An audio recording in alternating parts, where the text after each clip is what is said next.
Hello friends, কেমন আছো সবাই? আশা করি সবাই ভালো আছো।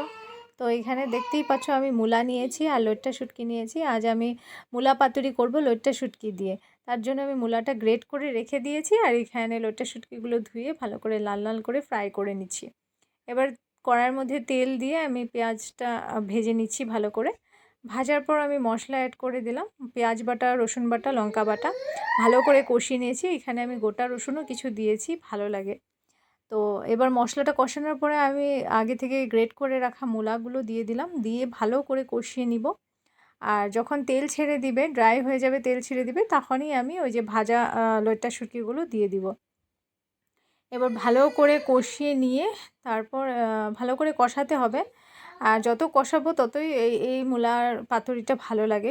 শীতল দিয়েও মূলা পাতুরি খেয়েছি আগে, ভালো লাগে, কিন্তু এভাবে করে দেখো একবার তোমরা, দেখবে এটাও ভালো লাগে। তো হয়ে গেল আমার মূলা পাতুরি লইট্টা শুটকি দিয়ে। তো তোমরাও একবার ট্রাই করে দেখে বলো কেমন হয়েছে।